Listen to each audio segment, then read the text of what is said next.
In 1641, King Charles I of England reached forward and placed his fingers into a gaping hole in a young nobleman's chest. He was touching a living, beating human heart. The nobleman was alive and well, proving a strange medical fact. The organ we associate with all human feeling is, in reality, entirely numb to physical touch. Following this era of anatomical discovery, the medical world officially demoted the heart. It lost its status as the seat of the soul and was reclassified as a replaceable mechanical pump, pushing blood through a circulatory plumbing system. Yet this clinical demotion perfectly clashes with our daily lived experience. When we refer to ourselves, we instinctively point to our chests. When we see someone we love, our pulse races. And when we grieve, we feel a literal physical ache behind our ribs.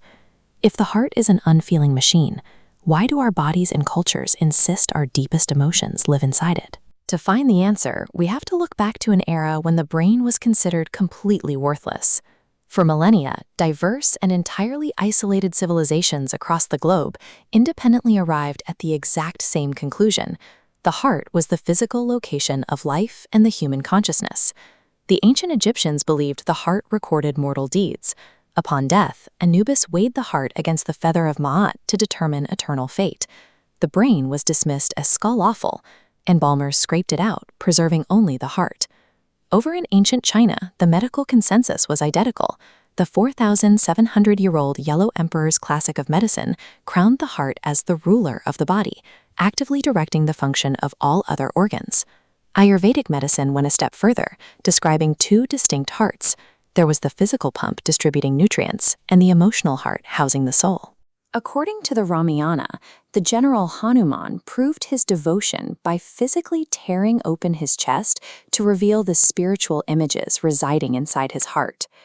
To the ancient world, the heart functioned as the literal anchor for consciousness. Across these civilizations, the soul didn't merely haunt the body, it resided specifically within the walls of the heart. The first major intellectual clash over the soul's location happened in ancient Greece. Early medical pioneers like Hippocrates broke from tradition, proposing that the brain, rather than the heart, was the true center of thought and sensation. But Aristotle pushed back with a powerful counterargument.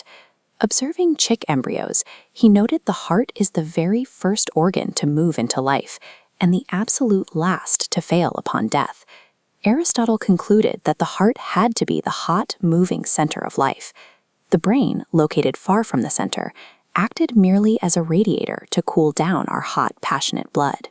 Centuries later, the influential Roman physician Galen championed this view. He maintained that the spiritual soul resided firmly in the chest, ensuring the heart's dominance survived the fall of Rome. During the Dark Ages, the Catholic Church adopted the writings of Aristotle and Galen as absolute doctrine.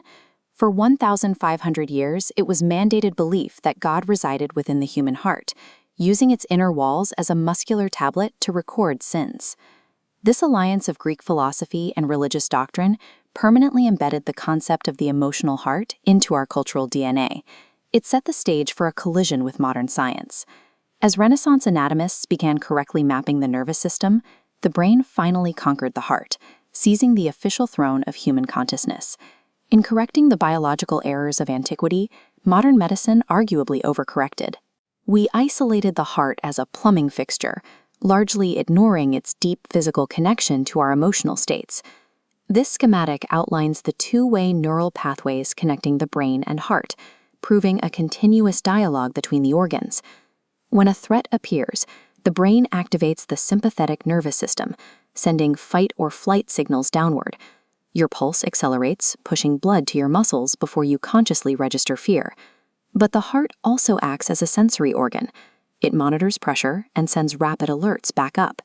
These return signals dictate how our cognitive centers perceive fear, panic, or love. The ancients were scientifically wrong about the brain, but they correctly identified the chest as a site of emotional vitality. We now see this link in patients who suffer physical heart damage after sudden loss or intense stress. By acknowledging that the heart actively listens to our emotions, science is finally reuniting the mechanical pump and the soul.